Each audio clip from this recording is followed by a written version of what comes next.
साराय स्वानुभूत्या चकास्ते चित्स्वभावाय भावाय सर्वभावान्तरक्षिरे वन्दितु सर्वसिद्धे ध्रुवमचलमणुवमं गतिं पत्ते भोक्ष्यामि समय पाहुर सुध केवली बड़ेदम।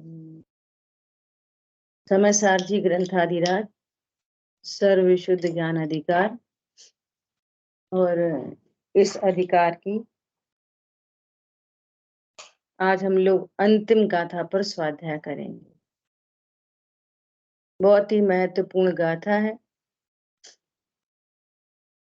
सभी लोग इस गाथा का जो विषय है बहुत गंभीरता से सुनने समझने जैसा है।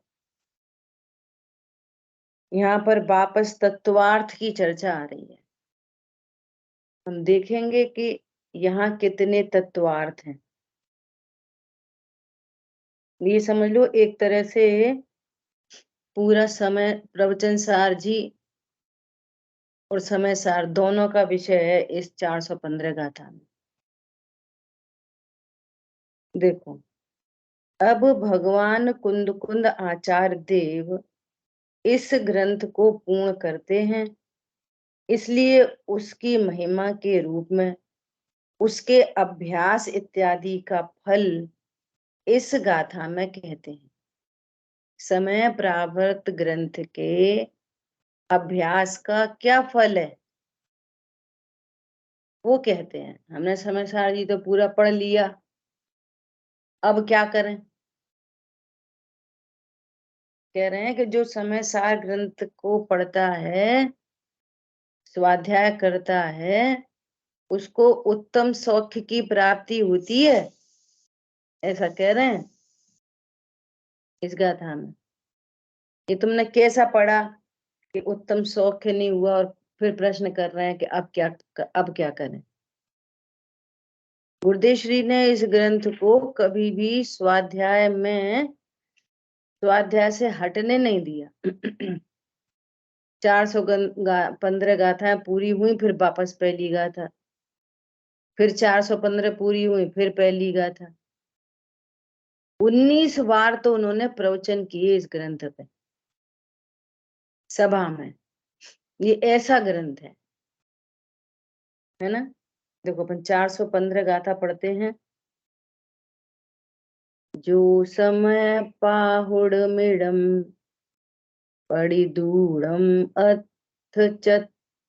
तच्च दोड़ाडुम अथे ठाही चेदा सो हो ही उत्तमम सौखम। यह समय प्रावृत पठन करके जान अर्थ रुतत्व से ठहरे अर्थ में जीव जो वह सौख्य उत्तम परिणमे।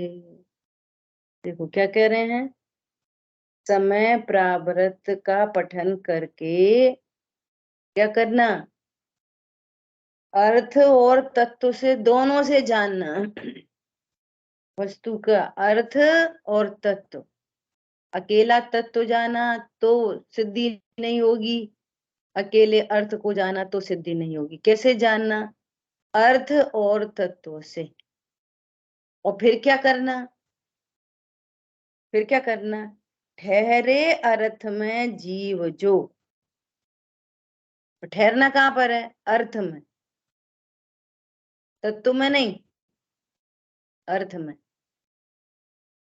वह सौख्य उत्तम परिणम है, उत्तम सौख्य रूप से परिणमन करता है। अर्थात उसको सुख होता है, निश्चिंता होती है, निर्भरता होती है, धर्म होता है, आनंद होता है, निश्चिंता होती है, सब एकार्थवाची है। निर्भय होता है, निशंक होता है, ये सुख होता है। गाथा, जो आत्मा भव्य जीव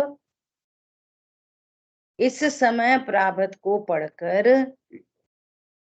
अर्थ और तत्व से जानकर उसके अर्थ में स्थित होगा, अर्थ में स्थित होगा, अर्थ और तत्व से जानकर अर्थ में स्थित होगा, वह उत्तम सौख्य स्वरूप होगा।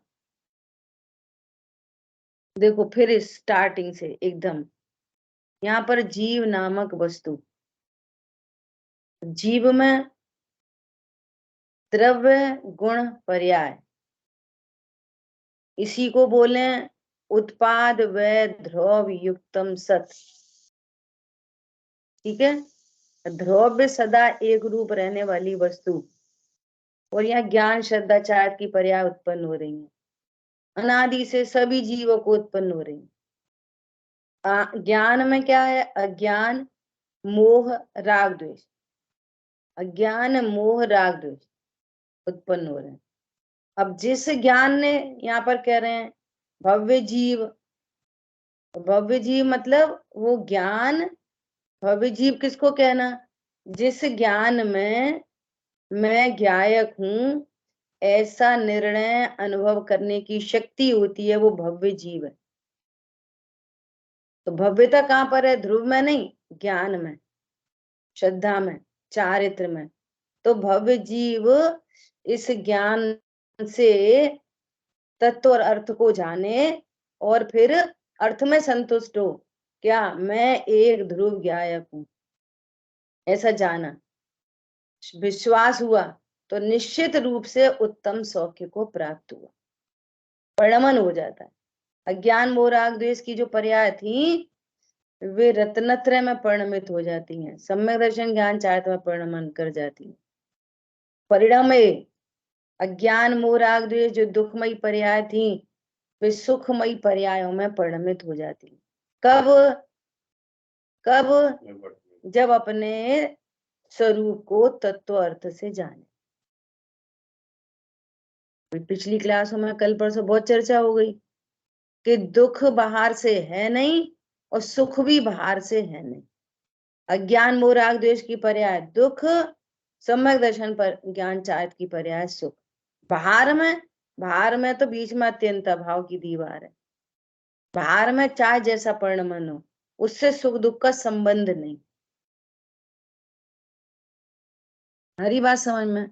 अज्ञान मोह राग द्वेष रूप परिणमन है दुख, और अपने को मैं समय सार हूं ऐसा जाना, विश्वास किया, तो उत्तम सौख्य रूप परिणमन करता है। बाहर में जो होना है सो होता है। निज लोक हमारा बासा हो, शोकांत बने फिर हमको क्या। हमारी परिणति में तो सुख उत्पन्न हो गया, कृत्य हो गए। ठीक है, अब समझो। अब अपन ये देखेंगे कि यहाँ पर कितने तत्वार्थ हैं, कितने तत्वार्थ। अब तक जो अपन ने चर्चा सुन रखी है वो तो है ही है, अपन थोड़ा सा और डिटेल में समझने की कोशिश करेंगे। ठीक है, देखो एक दिन ऐसी चर्चा हुई थी ना, यहाँ पे कितने शरीर हैं? हम तो समझ रहे एक ही शरीर है, तो यहाँ पे 4 शरीर हैं। कौन कौन से?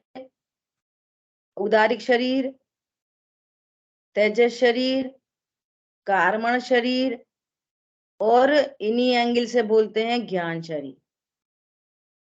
तो अब सुनना कि ये औदारिक जो शरीर है ना, ये आहार वर्गणा से बना है।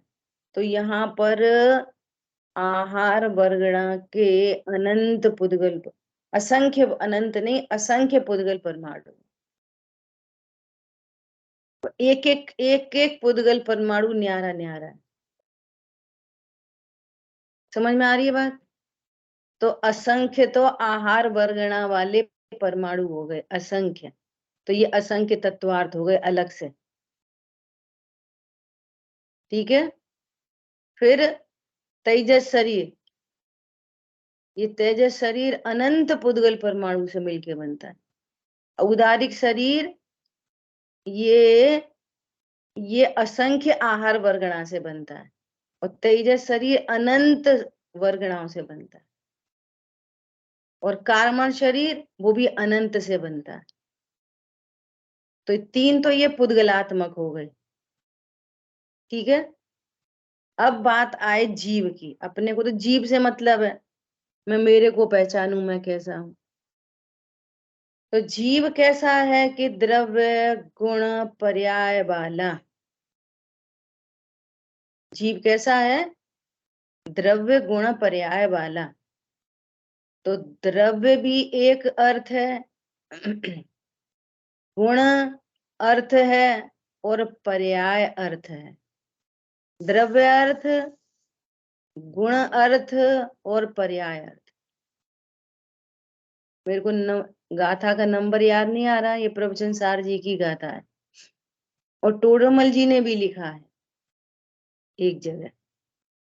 द्रव्य अर्थ, गुण अर्थ, और पर्याय अर्थ। अब समझना बहुत अच्छी तरह से। पर्याय का अर्थ क्या है? पर्याय का अर्थ अपन पर्याय से शुरू करें। पर्याय अर्थ का स्वभाव कैसा, तत्व कैसा है पर्याय का? तो वो उत्पाद व रूप है। पर्याय का तत्व, पर्याय अपने आप में एक अर्थ है, और उसका तत्व कैसा है? उत्पाद व। गुण का तत्व कैसा है? गुण भी उत्पाद व रूप होता है क्या? तो कहेंगे नहीं, गुण एक अर्थ है, और गुण का तत्व है गुण बने रहना। ज्ञान गुण, ज्ञान गुण बना रहता है। ज्ञान गुण कभी श्रद्धा गुण रूप नहीं होता। ज्ञान गुण कभी चारित्र गुण रूप नहीं होता। तो ज्ञान गुण बना हुआ है। ये ज्ञान गुण का स्वरूप है। तत्व मतलब स्वरूप समझ लो। ज्ञान गुण का क्या स्वरूप है? कि अनादि अनंत ज्ञान गुण ही बना रहेगा। समझ आई बात? ये ज्ञान गुण का स्वरूप है, उसका तत्व। ठीक है, कोई समस्या नहीं। अब जीव द्रव्य एक अर्थ है, और उसका तत्व क्या है? कि जीव द्रव्य अनादि अनंत जीव बना रहता है। जीव द्रव्य जीव बना रहता है। नास्ति कर दो। जैसे ज्ञान में अस्थि नास्ति की ना, ज्ञान गुण में, कि ज्ञान गुण बना रहता है, श्रद्धा चारित्र गुण रूप भी नहीं होता। ऐसे जीव द्रव्य में अस्थि नास्ति करो, कौन करेगा? बोलो शांतनु। जीव बना रहता है, पुद्गल नहीं होता। हाँ, बहुत बढ़िया। बोलो, आप में से कौन बोलेगा? हाँ बोलिए। जीव द्रव्य जीव बना रहता है, और पुद्गल रूप नहीं होता कभी। बहुत बढ़िया ये है ना। ये हाँ। जीव द्रव्य बना रहता है, पुद्गल धर्म अधर्म आकाश काल रूप नहीं होता। ठीक है। हाँ। ये जीव द्रव्य का अच्छा, ये भी कह सकते हैं ना, हम्म, पुद्गल जो जीव द्रव्य है वो गुण रूप भी नहीं होता, पर्याय रूप भी नहीं होता। वही आ रहे, वही आ रहे, है ना। अच्छा, हाँ। जीव द्रव्य अन्य द्रव्य रूप तो होता ही नहीं, द्रव्य गुण रूप भी नहीं होता, पर्याय रूप भी नहीं होता। देखो जब ये जीव कंसेप्ट आएगा ना, जीव ज्ञान रहता है, ये भी तो कहेंगे जीव जीव ज्ञान रूप सदैव रहता है। नहीं, ज्ञान तो अब ये यही भेद ज्ञान करना है। ज्ञान तो गुण अर्थ तत्व है, और जानने वाली पर्याय वो पर्याय अर्थ तत्व है। इसी बात के लिए अपन ये विषय वापस खोल रहे हैं कि जीव ज्ञान रूप नहीं, जीव आपने अर्थ ले लिया जीव का, और तत्व ले लिया पर्याय का। सो हो गया मिथ्या दर्शन। समझ में आ गई बात? अभी अर्थ और तत्व की चर्चा चल रही है और बहुत डिटेल से चर्चा चल रही है। इससे हमारे को ये पता चले कि जी द्रव्य अर्थ, गुण अर्थ, पर्याय अर्थ, तीन अलग अलग, ऐसा समझो दृष्टांत समझो। एक यहाँ मनुष्य है ना। अब मनुष्य में क्या क्या है कि 2 आंखें हैं, 1 नाक है, 2 हाथ हैं, 2 पैर हैं, है ना। तो मनुष्य को रखो द्रव्य की जगह, मनुष्य एक द्रव्य है ना। अब आंख अलग अलग चीज है, नाक अलग चीज है, हाथ पैर अलग चीज है। अब आंख एक अलग गुण, आंख को रखो गुण के स्थान पर। तो आंख का तत्व क्या है कि देखना। हाथ का तत्व क्या है, हाथ एक अलग अर्थ हो गया। अब उसका तत्व क्या है कि कुछ कार्य करना। पैरों का क्या है कि चलना। तो अभेद भाषा में अपन ऐसा कहेंगे कि मनुष्य ही रहता है। ये मनुष्य का अर्थ तत्व है। मतलब मनुष्य नार की त्रियंच देव नहीं होता। समझ आ गई बात? अब जो मनुष्य है वो इतने अंगमयी है, इतने अंगोमयी है, पर आंख का अर्थ तत्व अलग, नाक का अलग, कान का अलग। आंख कान नहीं होती, कान आंख नहीं होती, कान मुंह का काम नहीं करता, मुंह हाथ पैर का काम नहीं करते। सब अलग अलग अंग हैं उसके। पॉइंट समझ में आ रहा है? ये अब जब कोई प्रयोजन साधना हो तो हम ऐसा बोल आप देते तो हैं मैंने देखा। ऐसा प्रयोजन परक ये कथन है, मैंने देखा। तो मैंने काय से देखा कि आंख से देखा। तो मैं सिर्फ देखता हूं कि सुनता भी हूं। अब मनुष्य सापेक्ष बात चल रही है, सुनता भी है, सूंघता भी है, चखता भी है, चलता भी है, काम भी करता है मनुष्य। ऐसा दृष्टांत से समझना। देखो अपन इस चर्चा को और इजी करने के लिए इतनी बात कर रहे हैं। हाँ, टेक्निकल चल रही हो तो फिर वापस वहीं आ जाओ जहां से बात चल रही थी। स्वरूप तो समझना पड़ेगा। द्रव्य अर्थ तत्व, गुण अर्थ तत्व और पर्याय अर्थ तत्व। जो द्रव्य अर्थ है उसका तत्व द्रव्य से ही आप नापोगे, और पर्याय का तत्व है उत्पाद व रूप। क्या द्रव्य उत्पाद व रूप होता है? वो तो पर्याय का तत्व है उत्पाद व। इसलिए जानना ज्ञान की पर्याय का तत्व है जानना। ज्ञान गुण का भी नहीं। क्या बोला? ज्ञान गुण का तत्व क्या है? ज्ञान गुण बना रहता है, ये है उसका तत्व। तत्व मतलब स्वरूप। ज्ञान गुण का स्वरूप क्या है? ज्ञान गुण बना रहता है। ज्ञान गुण का स्वरूप जानना है कि नहीं? बोलो। ज्ञान गुण का तत्व जानना है कि नहीं? नहीं है जानना। तो जानना किसका तत्व है मीनल बहन जी? जानना किसका तत्व हुआ फिर? ज्ञान गुण का तत्व की पर्याय, ज्ञान की पर्याय, देखो पर्याय जी, पर्याय का तत्व है वो। बहुत अच्छा। मुझे ये आंख अलग गुण है, आंख आदि अलग गुण है, और हाथ आदि ये अलग तत्व है। वो अभी तक सब कंफ्यूजन हो रहा है। तो एग्जाम्पल दिया कि अच्छे आंख अलग चीज है, हाथ अलग चीज है, आंख का काम अलग है, हाथ का काम अलग है। कान का काम अलग है, ऐसा। उसको ऐसे ही जैसे कि किया। जीव अब ऐसा द्रव्य है, में ऐसा आंख बनी सब रहती है, पर में देख रहे होता, चलना होता है ना। ऐसे ही जीव द्रव्य में अनंत गुण है, तो अनंत गुण अनंत अर्थ हैं और उनका अपना अपना स्वरूप है। और देखो, अगुरु लघुत्व गुण की परिभाषा ही यही है, हम कनेक्ट नहीं कर पाते, इसका मतलब है मिसिंग है। मुझे एक ये भाव वासना हुई, क्या भाव वासना हुई कि ऐसा बोलते हैं ना कि जिसने आत्मा को जान लिया उसने द्वादशांग को जान लिया। इसका क्या मतलब हुआ?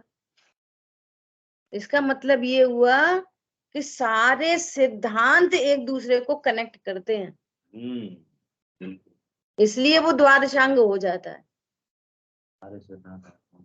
देखो, यदि आप ऐसा कह रहे हो कि मैं द्रव्य गुण पर्याय वाला हूं, मैं भिन्न द्रव्य हूं और पुद्गल आदि भिन्न द्रव्य है, तो आपने अत्यंत भाव समझ लिया, नहीं समझ लिया? बिना बोले अत्यंत भाव हो गया। अब कोई बोले कि निमित्त नैमित्तिक संबंध, तो हो गया ना निमित्त नैमित्तिक संबंध। अत्यंत भाव रहते हुए निमित्त नैमित्तिक संबंध हो गया ना। बोलो, एक सिद्धांत दूसरे सिद्धांत को कनेक्ट करता है, कभी कोई किसी को क्रॉस नहीं करता। और आपने एक बात समझी, इसका मतलब है आपने दूसरी बात भी समझ ली। जैसे ये कहा कि ज्ञान गुण अपने आप में एक अर्थ है, तो इसमें अंडरस्टूड है कि श्रद्धा भी एक अर्थ है, चारित्र भी एक अर्थ है। उसको दृष्टांत से आंख से, यहाँ समझ लो, आंख कान नाक मुंह हाथ पैर, सबका काम अलग अलग है कि नहीं? सारे अंगों का काम, जैसे सारे अंग का काम अलग अलग है, ऐसी सारे गुणों का तत्व अलग अलग है। उनका तत्व क्या है? कि ज्ञान गुण बना रहना, ये उसका तत्व है। जानना ज्ञान गुण का तत्व नहीं है, जानना तो पर्याय का तत्व है। अब जो ये वाली बात कही गई कि जीव किसे कहते हैं, जो मात्र जानता है, तो ये पूरी बातें अंडरस्टूड हो गई। पर्याय के तत्व से जीव का स्वरूप कह रहे, तो हम कभी मिसिंग नहीं करेंगे कि जीव है सो जानता है, मिसिंग नहीं होगी। वो कथन करेंगे व्यवहारने से, भेद का कथन होगा, लेकिन मिसिंग नहीं होगी। समझ में आ रही बात? क्योंकि जानना तो पर्याय है, वो पर्याय अर्थ है, और उसका तत्व जानना जानना। उत्पाद व रूप, गुण तो उत्पाद व रूप होते नहीं, द्रव्य तो उत्पाद व रूप होता नहीं, ये तो पर्याय के तत्व हैं। ये तो पर्टिकुलर पर्याय।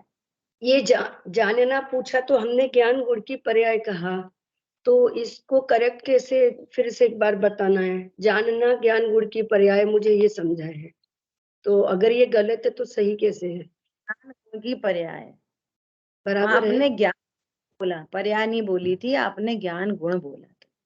और अच्छा। बात के किसी और के पर्याय का बोलने की बात ये है कि अपन स्वरूप है। हाँ हाँ, बराबर। ऐसा अपने को स्वरूप समझना है। हाँ, बोलने बोलने की कोई बात नहीं, गलती हो जाए सही हो जाए कोई मैटर नहीं, स्वरूप समझे। ठीक है, तो अगुरु लघुत्व गुण की क्या परिभाषा है? बोलो, कौन बताएगा अगुरु लघुत्व गुण की परिभाषा? एक ग्रंथ दूसरे द्रव्य रूप नहीं होता, एक गुण दूसरे गुण रूप नहीं होता, एक पर्याय दूसरे पर्याय रूप नहीं होती, और एक अनंत गुण अनंत गुण दूसरे द्रव्य में नहीं मिल जाते। ये सब कैसे हो जाता है फिर? क्योंकि सारे अर्थ तत्व तो अभिन्न भिन्न है, इसलिए तो हो जाता है ऐसा। अगुरु लघुत्व गुण की परिभाषा ही इस बात को सिद्ध कर रही है, नहीं कर रही? हम एक तरफ से अगुरु लघुत्व गुण की परिभाषा समझते हैं और दूसरी तरफ से किसी का अर्थ किसी में मिला देते हैं। किसी का तत्व किसी में मिला देते। तो अगुरु लघुत्व गुण की परिभाषा समझ में आई कि नहीं आई? नहीं आई, याद हो गई बस। क्या बोला? जब अपन अगुरु लघुत्व गुण की परिभाषा ही बोल रहे हैं, क्या बोल रहे हैं? एक द्रव्य दूसरे द्रव्य नहीं हो रूप नहीं होता, एक गुण दूसरे गुण रूप नहीं होता, एक पर्याय दूसरी पर्याय रूप नहीं होती, गुण द्रव्य रूप नहीं होता, गुण पर्याय रूप नहीं होता, पर्याय द्रव्य रूप नहीं होती, गुण पर्याय रूप नहीं होता, और द्रव्य में रहने वाले अनंत गुण बिखर कर अलग अलग नहीं हो जाते। मतलब बिखर कर अलग अलग नहीं हो जाते, मतलब वे सब सहवर्ती हैं, एक साथ रहते हैं, उनमें प्रदेश भेद नहीं है। द्रव्य गुण पर्याय तीन अर्थ होने पर भी उनमें प्रदेश भेद नहीं है। ये किसी प्रदेश पे द्रव्य, किसी प्रदेश पे गुण और किसी प्रदेश पे पर्याय। मिश्री है, मिश्री। इस बात को अभेद समझने के लिए मिश्री का दृष्टांत आता है। हर वस्तु में अनंत धर्म है, अनंत शक्ति संपन्न है, तो उसकी एक एक क्वालिटी को बताने के लिए एक दृष्टांत होता है लौकिक का। मिश्री का दृष्टांत सिर्फ अभेदता बताने के लिए है। अपन आम का उदाहरण देते ना, गूदा, गुठली, छिलका, ये न्यारा न्यारा, ये भेद बताने के लिए दृष्टांत है। द्रव्य गुण पर्याय ये भेद के लिए, सारभूत पदार्थ को बताने के लिए दृष्टांत है। सिर्फ और सिर्फ झलकाने का स्वरूप है, स्वपर प्रकाशक झलकाने का स्वरूप है, ये अलग क्वालिटी है, इसको बताने के लिए दर्पण का दृष्टांत है। आप एक को दूसरे दूसरे तीसरे में मिला नहीं सकते, लेकिन वस्तु अनंत धर्मात्मक है, अनंत गुण संपन्न है, अनंत शक्ति संपन्न है। उसकी सिर्फ एक क्वालिटी बताने के लिए एक दृष्टांत है अकेला, वो इतनी सी एक दृष्टांत लौकिक का वस्तु के अनंत विभाग को बता पाता है, इतनी मजबूरी है। क्या बोला? लौकिक का एक दृष्टांत, लौकिक का एक दृष्टांत वस्तु के अनंत विभाग को कहने में समर्थ है।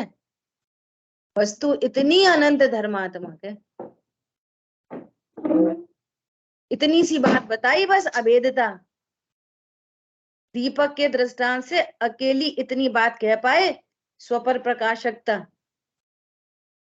और झलकने पर भी वस्तु कितनी निरपेक्ष है, वस्तु में कुछ नहीं होता, इतनी सी बात बताने के लिए दर्पण का एग्जाम्पल है। बहुत बड़ी बात आ गई है ये। लौकिक का दृष्टांत वस्तु के अनंत विभाग को बता पाता है। मिश्री कैसी होती है? मिश्री को यदि पुद्गल की तरह ट्रीट करें तो मिश्री एक द्रव्य, उसमें रहने वाले अनंत गुण और उसमें रहने वाली अनंत पर्याय। तो आपको गुण कहाँ पे दिख रहे हैं, पर्याय कहाँ पे दिख रही? सर्वांग में। उसकी सफेदी कहाँ है? वर्ण गुण की पर्याय है सफेद, है ना, तो उसकी सफेदी कहाँ पर है? अंदर बाहर ऊपर नीचे सर्वांग में सफेदी। मिठास कहाँ पर है? ऊपर ऊपर के नीचे नीचे के अंदर अंदर, सर्वांग में मिठास। ऐसे ही यहाँ रहने वाले अनंत गुण सर्वांग में। संख्यात प्रदेशी जीव, उसके पूरे संख्यात प्रदेशों में अनंत गुण है, उसके पूरे असंख्यात प्रदेशों में अनंत पर्याय है, भेद नहीं होता। फिर भी सबका स्वरूप अलग अलग है, स्वरूप अलग है, तत्व अलग है। अगुरु लघुत्व गुण की परिभाषा चल रही है, गुण बिखर कर अलग अलग नहीं हो जाते, पर्याय बिखर कर अलग अलग नहीं हो जाती हैं। उनमें अभेदता है, अभेद है। कैसी अभेद? मिश्री जैसे अभेद, परंतु फिर भी द्रव्य अलग अर्थ तत्व, गुण अलग अर्थ तत्व और पर्याय अलग अर्थ तत्व, क्योंकि सबके स्वरूप न्यारे न्यारे हैं। जानना पर्याय का अर्थ तत्व है, ज्ञान गुण का नहीं है। ज्ञान गुण निष्क्रिय है और पर्याय में एक्टिविटी है। क्या बोला? उत्पाद व पना पर्याय में है, गुण में नहीं। गुण तो शक्ति है, शक्ति। ज्ञान गुण क्या है? शक्ति। और पर्याय क्या है उसकी? एक समय की उत्पाद, एक समय का उत्पाद व्यय, फिर एक समय का, ये शक्ति में से उत्पाद व्यय चल रहा है। अभी अज्ञानता की पर्याय उत्पन्न हो रही है, शक्ति एज इट इज। सम्य ज्ञान की पर्याय वो शक्ति, वही शक्ति तो वही है। ज्ञान गुण वही है जिसमें से अज्ञान उत्पन्न हो रहा है। ज्ञान गुण तो वही है जिसमें से सम्य ज्ञान उत्पन्न हुआ। ज्ञान गुण तो वही है जिसमें से केवल ज्ञान उत्पन्न हुआ। ज्ञान गुण वही है। ये कितने मजे की बात आ गई। वो शक्ति तो मेरे पास भी है जिसमें से केवल ज्ञान प्रकट हो। बस इसी का नाम सम्यक दर्शन है, बस इतना ही सम्यक दर्शन है। वो शक्ति, जिस शक्ति से अनंत सुख होता है, ऐसी शक्ति, ऐसे चारित्र गुण तो मेरे में भी है। ये चारित्र गुण की शुद्धता है, पूर्ण शुद्धता। अनंत सुख, अनंत सुख, अनंत सुख। ओहो, ये शक्ति तो मेरे में भी है। हो गया सम्यक दर्शन। आ रही बात ख्याल में? देखो, मुझे बीच में मिसिंग हो रही थी, जो बात कहनी थी कि सर्वांग में ज्ञान है, इसका भी एक दृष्टांत है। बोलो, आपको कहीं पर भी मच्छर ने काटा, व्यवहारने का वचन है, आपको काटा, ठीक है, तो कैसे पता चलती है बताओ? पीठ में काटा, कैसे पता चलेगी? यदि वहां ज्ञान सेंसेशन नहीं हो, शक्ति नहीं हो और पर्याय नहीं हो, तो कैसे पता चलेगा? पीठ पे आंखें तो है नहीं। सर्वांग में ज्ञान, सर्वांग में ज्ञान, सर्वांग में ज्ञान, पूरे टॉप टू बॉटम, हर जगह ज्ञान ज्ञान ज्ञान ज्ञान, हर जगह ज्ञान है, ज्ञान की पर्याय है। हर जगह ज्ञान गुण है, हर जगह श्रद्धा गुण है, हर जगह चारित्र गुण है और हर जगह चारित्र गुण की पर्याय है। चारित्र गुण की पर्याय दिखा है सर्वांग में। भय उत्पन्न होता है, भय, तो भय कहां पर होता है? उसका सेंसेशन कहां पे होता है? सर्वांग से। पूरी बॉडी के रोंगटे खड़े होते हैं निमित्त रूप से। तो भय कहां पे हुआ? पूरा टॉप टू बॉटम, सर्वांग में भय। ऐसी पूजा लिखी है, सर्वांग अमी है बरस रहा। आनंद भी कहाँ होता है? सर्वांग में, टॉप टू बॉटम। इससे पता चलता है कि अनंत गुण और अनंत पर्याय ये जीव के प्रत्येक प्रदेश पर है, प्रत्येक प्रदेश पर, प्रत्येक। लेकिन ज्ञान गुण एक ही है, एक एक प्रदेश पर अलग अलग ज्ञान गुण नहीं है क्या? इस प्रदेश पे अलग ज्ञान गुण है, वहां अलग ज्ञान गुण एक ही है, लेकिन वो कहां पर है? सर्वांग में। ज्ञान की पर्याय एक ही है, वो है कहां पे? सर्वांग में। अजय भैया, समझ में आ रही नहीं आ रही है? बोलो।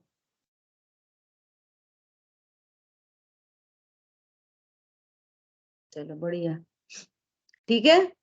तो द्रव्य अर्थ, गुण अर्थ और पर्याय अर्थ, ये भेद से अर्थ क्यों कहे जा रहे हैं?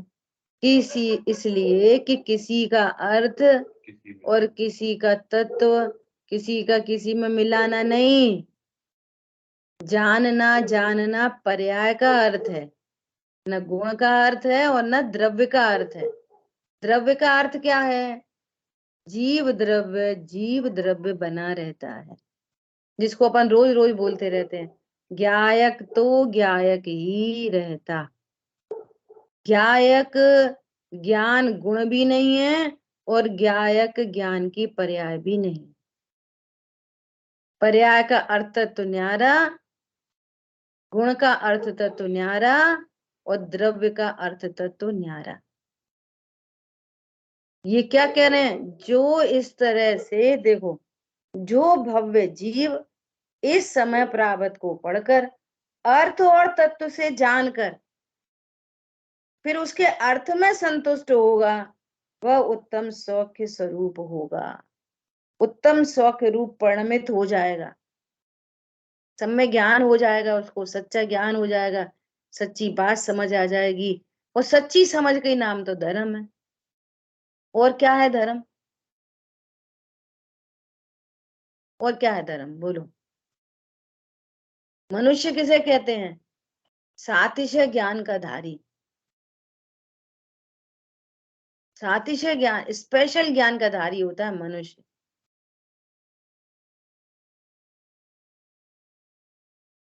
तो मनुष्य कैसा है कि मनुष्य मनुष्य बना रहता है।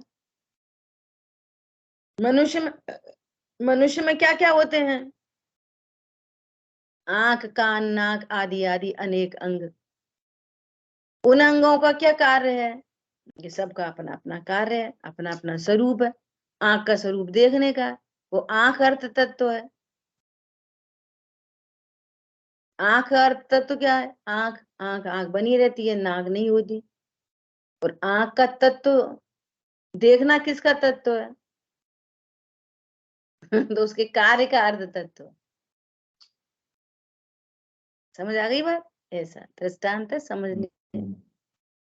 ऐसा सूर्य एक महामहिम वस्तु, सूर्य एक महामहिम वस्तु, एक मिनट, और उसमें प्रकाश, दाहक ऐसे अनंत गुण है ना। प्रकाश शक्ति, प्रकाश शक्ति, दाहक शक्ति, ऐसे अनंत गुण। और वो जो सूर्य की एक किरण आ रही है ना, पृथ्वी तल पर पड़ती है, वो क्या है? पर्याय, ऐसा समझ लो। सूर्य महामहिम एक द्रव्य, अनंत गुण संपन्न, ऐसे प्रकाश एक गुण, दाहक एक गुण, और प्रकाश जो गुण है ना, उसकी पर्याय है किरण। वो है स्वपर प्रकाशक।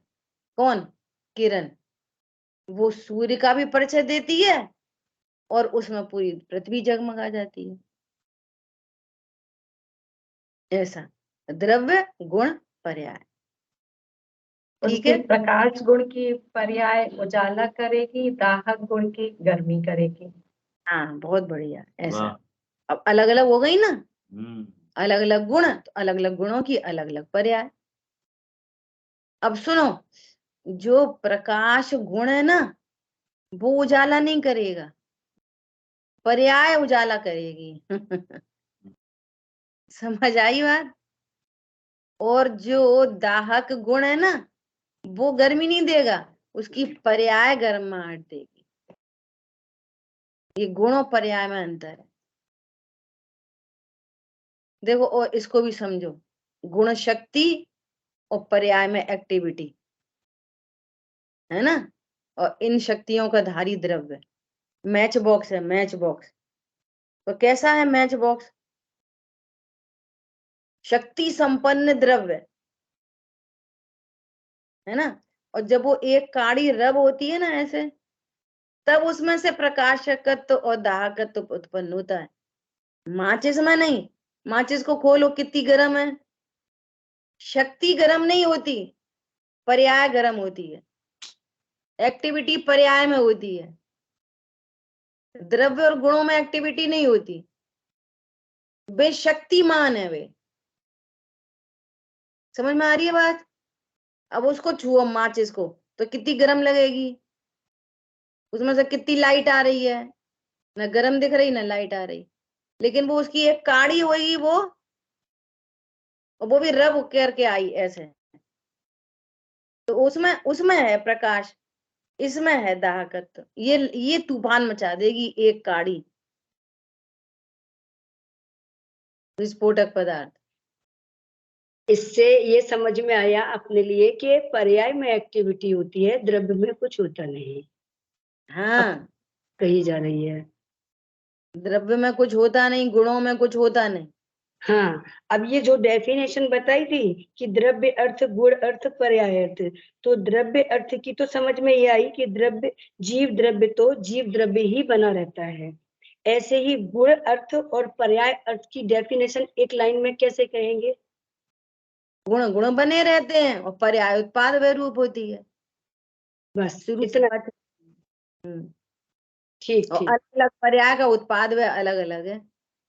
श्रद्धा का उत्पाद व विश्वास रूप है, ज्ञान का उत्पाद व जानना रूप है, चारित्र का उत्पाद व लीनता रूप है। वे भी आपस में रूप नहीं होते और न एक दूसरे का कार्य करते, न एक हाँ दूसरे को हेल्प करते। हाँ, वो तो पहले भी समझा अच्छी तरह सारी से। प्रैक्टिकल अप्रोच चल रही है अभी, और जितना मैं कह नहीं पा रही, समझ में आ रही है?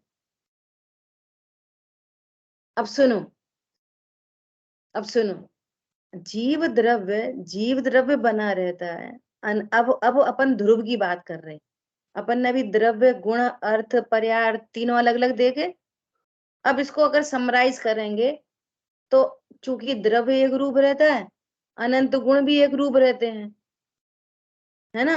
तो ये तो हो गई ध्रुव सत्ता, ये पूरा मटेरियल एक रूप रहता है, तो इसको कहते हैं ध्रुव। तो जीव द्रव्य भी एक रूप रहता है, गुण भी एक रूप रहते हैं, अनंत के अनंत गुण एक रूप रहते हैं, तो इसको अपन ध्रुव कहते हैं। तो पूरा ध्रुव एक रूप रहता है, तो इसको बोलते हैं निश्चय नय का विषय त्रिकाली ध्रुव, जो प्रत्येक काल में ध्रुव ध्रुव ध्रुव ध्रुव ध्रुव ध्रुव रूप से बहता रहता है। हर काल में ये त्रिकाली ध्रुव मौजूद है। ध्रुव ध्रुव किसे कहते? ज्ञायक किसे कहते? परिपूर्णता किसे कहते? जिसमें कुछ होता ही नहीं। जब हुआ ही नहीं तो अपूर्ण पूर्ण की बात। जब कुछ होता ही नहीं, मेरे में कुछ होता ही नहीं। जानना, जानना तो पर्याय का अर्थ तत्व है। अब ध्रुव तो जानता भी नहीं। समझ में आ रही है बात? अब सुनो, संयोग, संयोगों का ज्ञान हुआ, किसी भी संयोग का ज्ञान हुआ, किसी संयोग का ज्ञान हुआ, ध्रुव में क्या होता?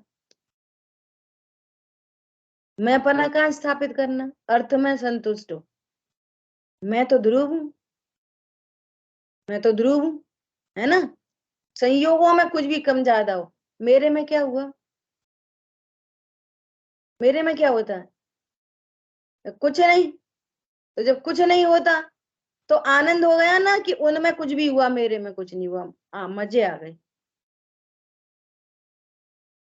अब क्या बताएं, हमें तो नौकरी चली गई, क्या बताएं, वो उसका वियोग हो गया, इसका संयोग हो गया। ध्रुव में क्या हुआ? क्या हुआ बोलो? सदा ही एक रूप, बस मेरे में कुछ नहीं हुआ, निश्चिंता हो गई, निर्भरता हो गई। ये अर्ध तत्व से जानकर। अच्छा अब सुनना जरा, अगर ऐसा कहो कि ज्ञायक तो ज्ञायक ही रहता है, ऐसी बात समझ में आई, ज्ञायक तो ज्ञायक ही रहता है, तो आनंद किस में प्रकट होएगा? ज्यादा, ज्यादा कम नहीं, आनंद ही कहाँ आएगा? ज्ञायक तो ज्ञायक ही रहता, इससे आनंद आएगा कि ज्ञायक जानता है, इससे आनंद आएगा? बोलो अब आप, किससे आनंद आएगा? ज्ञायक रहता, ये आनंद की बात है। वो ज्ञायक है, तो ज्ञायक क्या करता है? जानता है। अब जानने में आनंद आएगा। अब इसको जान लिया, ए भगवान, इसको जान लिया, पाप के परिणाम, ए भगवान वो जान लिया, ए भगवान वो जान लिया, तो जानने में तो टेंशन है। बहुत अच्छी लगी ये बात, काफी टाइम से चल रही है। बिल्कुल, ज्ञायक तो ज्ञायक ही है। हाँ स्व को जाने कि पर को जाने, हाँ ज्ञान को जाने, ज्ञायक में क्या होता है? वो ज्ञायक स्व को जान ले तो ज्ञायक में क्या होता है? यहाँ तो कुछ होता ही नहीं ना। अब कोई बोले ठीक बात है, तो हम पर कोई जानते रहे, क्या टेंशन है? कि कोई टेंशन नहीं, तू ये जान के मैं गायक हूं। क्या बोला? पर का जानना ही होता रहा, पर कोई जानते रहे तो फिर क्या होएगा? तो तू क्या चॉइस से जान लेता है क्या? जितने दिन जानना होएगा पर का। तुम तो ये नक्की करो कि मैं परिपूर्ण हूँ, ध्रुव हूँ। बात तो ये चल रही है। समझ में आई बात? ये है अर्थ और तत्व से जानकर। और भेद की भाषा में स्वरूप बताने के लिए, चूंकि चूंकि ध्रुव निष्क्रिय है, अनंत गुण निष्क्रिय हैं, इसलिए ध्रुव का परिचय एक्टिविटी से दिया जाता है। ये जो जानता है उसे जीव कहते हैं। माचिस किसे कहते हैं? जो जलाती है और प्रकाश करती है उसे माचिस कहते हैं। पकड़ में हमेशा पर्याय से ही आएगा ये। और सुनो गजब की बात, सम्यक दर्शन होता है ना, सम्यक दर्शन, तब भी ध्रुव का भेदन नहीं होता। सम्यक दर्शन में भी, सम्यक दर्शन में भी ध्रुव का भेदन ही नहीं होता। वेदन तो इसलिए नहीं होता कि उसमें कुछ एक्टिविटी नहीं है, वो तो ज्यों का त्यों है बस। तो फिर क्या होता है? ये होता है सम्यक दर्शन होने पर, ये वो ज्ञान में, वो सम्यक दर्शन होने पर चारित्र की परिणति भी स्वरूप में थिर होती है ना। तो जितनी स्थिरता हुई उतना आनंद होता है। राग द्वेष नहीं हुए ना, राग द्वेष टेंशन थी तो राग द्वेष हुए नहीं, तो आनंद हुआ। तो इस आनंद को ज्ञान जानता है। तो तीनों काम इधर होते हैं पर्याय में, और ध्रुव ध्रुव बना रहता है। तो ध्रुव में क्या होता है? कुछ भी नहीं। सम्यक दर्शन होने पर भी ध्रुव में कुछ नहीं होता।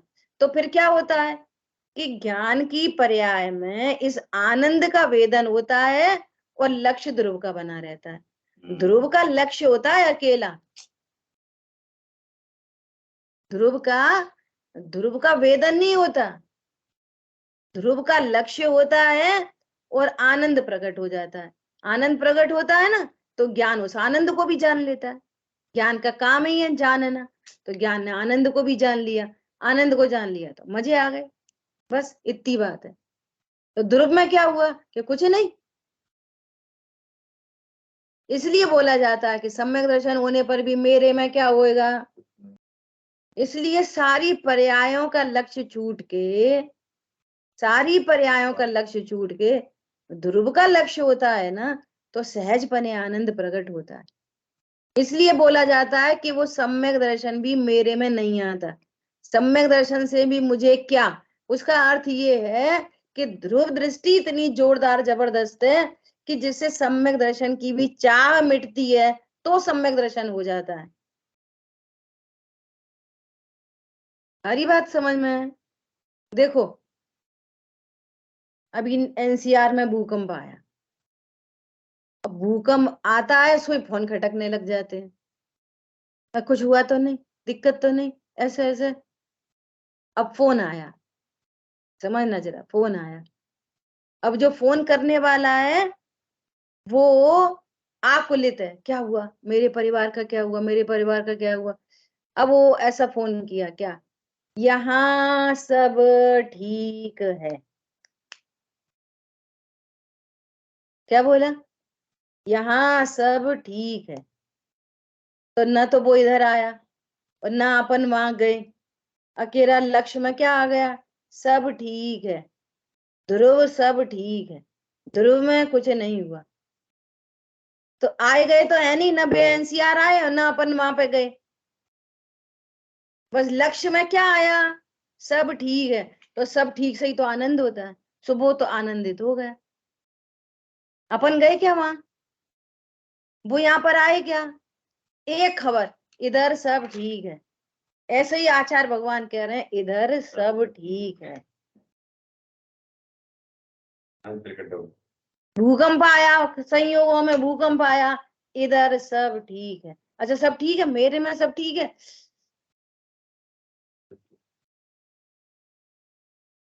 काम खत्म। मेरे में क्या हुआ? बोलो मेरे में क्या हुआ? पर्याय, पाप की पर्याय, ओ इतने बुरे खोटे परिणाम, सत्य व्यसन के परिणाम, इधर सब ठीक है। पाप के भूकंप आए, पाप के भूकंप आए, इधर सब ठीक है। ध्रुव ध्रुव ही बना रहता है। बहुत इतने इतने चिंतन चला गजब का कि बस कुछ पूछो ही मत, बहुत चिंतन चला। सुनो, चिंतन से भी यहाँ कुछ नहीं होता, यहाँ सब ठीक है। अरे केवल ज्ञान में, केवल ज्ञान में अनंत सुख की पर्याय जानने में आती है, तो अनंत सुख बना रहता है। और ध्रुव में सब ठीक है। ध्रुव अभी भी जैसा था ना निगोद में, तैसा ही अभी भी है सिद्ध क्षेत्र में। जैसा निगोद में ध्रुव था ना, मारीची की पर्याय में था ना, फिर शेर की पर्याय में था ना, फिर मनुष्य की पर्याय में, फिर देव की पर्याय में, फिर महाव्रती में, फिर अनंत में, फिर सिद्ध में। ध्रुव तो जैसा है वैसा ही रहता है। तो फिर केवल ज्ञान में क्या होता है कि अब केवल ज्ञान होने पर ये पूरे असंख्यात प्रदेश, अनंत गुण, सैवर्ती गुण, अनंत त्रिकालवर्ती पर्याय, वे सब जानने में आ जाती हैं। बस फायदा कुछ नहीं होता, फायदा तो हो चुका पूर्ण वीतरागता होने पर। और ये पूर्ण वीतरागता, ये अभी जो क्षयोक्षम ज्ञान है ना, इतने से ज्ञान से ही पूर्ण वीतरागता हो जाती है। और केवल ज्ञान से कोई को फायदा नहीं होता। टेंशन स्व को पर को जानने की नहीं थी, अभी भी लोग पर को मिटाना नहीं चाहते हैं। पर को जानना मिटाओ, पर का जानना मिटाओ। तुम ज्ञान का सत्यानाश करते हो, तुम्हें स्वपर प्रकाशक स्वरूप नहीं खबर में है। ऐसा कोई दीपक लेके आओ जो पर को प्रकाशित नहीं करे, लाओ, मिलेगा पूरे विश्व में। ऐसा कोई ट्यूबलाइट लाओ जो पर को प्रकाशित नहीं करे, बस स्व को ही प्रकाशित करे। अरे प्रकाशित करने वाली वस्तुएं स्वपर प्रकाशक ही होती हैं। अज्ञानी क्या करता है, या तो वो ये समझता है कि अकेला पर का प्रकाशन हो रहा है, स्व का प्रकाशन कहाँ है। अकेला पर कोई जान रहे हैं अपन सब, स्व को जानते ही नहीं। स्व किधर है? अब स्व को जानने के लिए देव चाहिए, गुरु चाहिए, शास्त्र चाहिए। एक ट्यूबलाइट को जानने के लिए दूसरी ट्यूबलाइट जलानी पड़ेगी, फिर उसको जानने के लिए तीसरी जलानी पड़ेगी। इसलिए लड़ी लगाएंगे बहुत बड़ी अभी दिवाली में, वो एक दूसरे को प्रकाशित, तीसरे को दे, और पर प्रकाशन सब में हो रहा है। ऐसा होता है क्या? या तो वो ये समझ रहा है कि 24 घंटे पर प्रकाशन हो रहा है, स्व का प्रकाशन नहीं होता, और इसलिए स्व को प्रकाशित करने के लिए क्या करें कि पर का प्रकाशन बंद कर दो। स्व प्रकाशन के लिए क्या करें? पर का प्रकाशन बंद करो। तो ये दोनों तरफ से ज्ञान का सत्यानाश करता है, इसलिए निगोद चला जाता है। निगोद क्यों जाता है? इन्हीं दोनों तरीके से। इतने व्रत, उपवास, नियम, संयम और निगोद, ये दोनों तरह स्व प्रकाशन के नाम पर प्रकाशन के नाम पर, दोनों के नाम पर आत्मा की हत्या की। पर जीवों की हत्या तो कुछ नहीं करी, देख देख के चले, देख देख के उठे, पानी छान के पिया सब, लेकिन निज जीव की हत्या चलती रही, जिसको कहते हैं भाव मरण, सदियों से करता आया है। समझ में आई बात? ऐसा तो इस ज्ञान में स्व प्रकाशन हो कि पर प्रकाशन हो, उससे कोई फर्क नहीं पड़ता। फर्क किससे पड़ता है? ये स्वरूप नहीं जानने से जो राग द्वेष उत्पन्न होते हैं, समस्या ये है। क्या बोला? समस्या क्या है? राग द्वेष समस्या है, स्वपर प्रकाशन समस्या नहीं है। और ध्रुव में तो कभी कुछ नहीं होता। और जब ये पता चला क्या कि मैं ध्रुव हूं, स्व प्रकाशित हो कि पर प्रकाशित हो, ये पर्याय का काम है, और मैं ध्रुव हूं, और ध्रुव हूं, मेरे में कुछ भी नहीं हुआ, चाहे पर का प्रकाशन हुआ चाहे स्व का प्रकाशन हुआ, मेरे में कुछ नहीं हुआ, तो राग देश उत्पन्न नहीं होते। इसको बोलते हैं, ये उत्तम सौख्य को रूप परिणमित हो जाता है। स्वपर प्रकाशन की प्रॉब्लम नहीं है, नहीं है, नहीं है, कुछ भी प्रकाशित हो, ये तो मेरी शक्ति है। स्वपर प्रकाशक तो ब्यूटी है, आत्मा की ब्यूटी है स्वपर प्रकाशक। समस्या कहाँ पे आती है? समस्या आती है कि पर प्रकाशन हुआ, ओ मैं खराब हो गया, पाप को जाना मैं खराब हो गया, और खराब हो गया तो जिसके कारण ऐसा हुआ उससे द्वेष और अपने आप से द्वेष, ये राग द्वेष दुख के कारण है, और यही बंध के कारण है। स्व का जानना निर्बंधता का कारण नहीं, पर को जानना बंध का कारण नहीं। तो लो भैया अच्छे से ये रहस्य उद्घाटित हो रहे हैं। स्व को जानना निर्बंधता का कारण नहीं और पर को जानना बंध का कारण नहीं, राग द्वेष बंध का कारण है। समझ में आई बात? वो गाथाएं हैं। गाथा क्या है? वो चिकनाहट, तेल मर्दन किया तो धूली किससे चिपक रही है? हिंसा से धूली चिपक रही है? हाथ पैर की क्रिया से धूली चिपक रही है? नहीं, तेल के मर्दन से धूली चिपक रही। और तेल के स्थान पर सिद्धांत में क्या रखा? राग से बंध होता है। स्व को जानने से निर्बंधता नहीं होती, और स्व को जानने के काल में जितने राग का अभाव हुआ उतना निर्बंध हुआ, राग के अभाव से निर्बंध हुआ। और पर को जानने के काल में जितना राग है वो राग से बंध हुआ। और ध्रुव से क्या हुआ? ध्रुव से क्या होता है? इसलिए ये ध्रुव न बंध का कारण है न मोक्ष का कारण है। सारी गाथाओं के रहस्य हैं ये। इसलिए मैं त्रिकाली ध्रुव, मेरे में तो बंध और मोक्ष की कथा ही बेकार है, संवाद करने वाली। अब बोलो ध्रुव से बात करो कि भैया तुम बंधन में हो तो तुम्हें छूटना है। किसकी बातें कर रहे? न मैं बंधा हूं और न मुझे छूटना है, न मैं परिग्रह वाला हूं और न मुझे परिग्रह का त्याग करना है। ध्रुव तो ध्रुव ही रहता। ये आनंद की चर्चा है। ये ध्रुव जो वाली बात ध्रुवता के लिए कही जा रही है, आप उसको पर्याय में ढूंढो, असमान जाति द्रव्य पर्याय में ढूंढो, तो तुम वस्तु स्वरूप की प्राप्ति नहीं कर सकते। आई बात ख्याल में? समय तो अपना हुआ है। टीका की 2 लाइन पढ़ते हैं। अब इसकी टीका पढ़ने से पहले अपन बहुत सारी प्रैक्टिकल अप्रोच कर सकते हैं। ऐसे क्या? संयोगों को पंडित साहब ने लिखा, मत देखो संयोगों को, नहीं, कर्मोदय मत देखो, मत देखो पर्यायों को, गुण भेद ने देखो। नहीं देखो मतलब, मैं नहीं देखो मतलब यहाँ पर कम ज्यादा अच्छा बुरा जो कुछ भी होगा मेरे में कुछ नहीं होता। इसका अर्थ है मत देखो। मत देखो मतलब आंख बंद कर लो, मत देखो कि इनको ज्ञान में विषय मत बनने दो, हमें तो देखना ही नहीं है, हमें तो जानना ही नहीं है। मत देखो मतलब इनमें मैं पना स्थापित मत करो। मैं पना कहाँ स्थापित करो? अहो देखने योग्य एक ध्रुव गायक प्रभु देखो।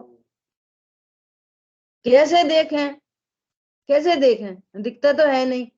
ओ अंतर्मुख सहज दिखता, अपना प्रभु देखो। उनको नहीं, वे परमात्मा है, मैं प्रभु हूं। उनको मत देखो, निज को देखो, मैं प्रभु हूं। क्यों देखें? कैसे देखें और क्यों देखें? देखत हो निहाल अहो, ठहरे अर्थ में जीव जो वह उत्तम सौख्य पर्ण में। क्यों देखें? उत्तम सौख्य की प्राप्ति के लिए। क्यों देखें? मैं हूं ना, ऐसा ही हूं ना, इसलिए देखो। तू तो अपने को असमान जाति तरफ पर्याय रूप देखता है, तू तो अपने को पर्याय रूप देखता है, तू तो अपने को राग द्वेष रूप देखता है। मेरा राग, मेरा द्वेष, मेरी पूजा, मेरा पाठ, मेरे परिणाम बिगड़ गए, सुधर गए। अरे बिगड़ जान दे ना, सुधर जान दे भैया, तू तो ध्रुव है, यहाँ कुछ नहीं होता। कौन समझ में आया? और जो बिगड़े हैं वे बिगाड़े नहीं है, वे उत्पन्न हुए हैं, अपने क्रम में उत्पन्न हुए हैं। और जो सुधरे हैं वे सुधारे नहीं गए। ध्रुव बिगाड़ेगा परिणामों के सुधारेगा। मैं पना इधर आए ना तो ये पूरी बात समझ में आए। पर्याय में रहती है ना, हमने तो परिणाम बिगाड़ दिए, तो तुम कौन? तुम कौन? पर्याय उत्पाद वैरू तो मर रहे, वो पर्याय बदल जाएगी, ध्रुव नहीं बदलेगा। हमारे परिणाम बिगड़ गए, तुम कौन? हमारे तो परिणाम सुधर गए, तुम कौन? हमें इतना चिंतन चला, तुम कौन? नहीं, हम तो ध्रुव हैं। तो ध्रुव का अर्थ ले लिया, तत्व ले लिया आश्रम का। ध्रुव का अर्थ ले लिया, तत्व ले लिया पर्याय का। ध्रुव का अर्थ ले लिया, तत्व ले लिया शरीर का, अजीव का। तो सम्यक दर्शन होएगा। हमारे परिणाम बिगड़ गए सही में आज तो ऐसा। अब हम सच्ची सच्ची कह रहे, सच्ची सच्ची कह रहे, मिथ्या दृष्टि कह रहे। ये सच्ची बात है कि मिथ्यात्व है? क्या बोला? ये परिणाम बिगड़ गए तो नहीं बोले हमारे परिणाम बिगड़ गए। हम तो सच्ची बोल रहे, सच्ची नहीं बोल रहे, मिथ्या बोल रहे। मिथ्यात्व है ये। हाँ, ध्रुव हूं ऐसा जानकर आश्रव को आश्रव अर्थ तत्व जानो और अपने में नहीं मिलाओ। अब कहो कि परिणाम बिगड़ गए। मैं तो नहीं बिगड़ा, परिणाम बिगड़ गए। क्या बोला? मैं तो नहीं बिगड़ा। ठीक है, परिणाम बिगड़ गए, इसको बिगड़ा परिणाम कहते हैं। वास्तव में बिगड़ा परिणाम नहीं है वो हिंसा, झूठ, चोरी, कुशील, परिग्रह के परिणाम भी बिगड़े परिणाम नहीं है। तो क्या है वो अपने स्वकाल का विकार है, वो रिलीज हो रहा है। कब हो जाए और निकले नहीं तो परेशानी होगी ना। ऐसी पर्याय पड़ी है, वो कर्म के उदय हैं, तो वो रिलीज हो गया, काम खत्म। हमने वेद ज्ञान किया तो नया कर्म नहीं बंधा, अब नई पर्याय नहीं आएगी ऐसी वाली, होके चली गई। फायदा कि नुकसान? बोलो। कोई पाप का परिणाम भी हो गया तो उसका फायदा है कि नुकसान है? गजब हो गई। वो अपने स्वकाल में उत्पन्न होके चली गई। वो तो निर्जरा थी वो तो, और तुमने ओ ऐसी पर्याय, ऐसे हो गई, कम हो गई, ज्यादा हो गई तो नया बंद कर लिया, तो नुकसान है। फायदा नुकसान समझ में आ रहा है?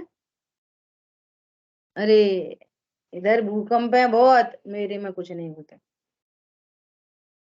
ठहरे जो अर्थ में उत्तम सौख्य को प्राप्त हो। ठीक है, शेष चर्चा अपन आगे करें।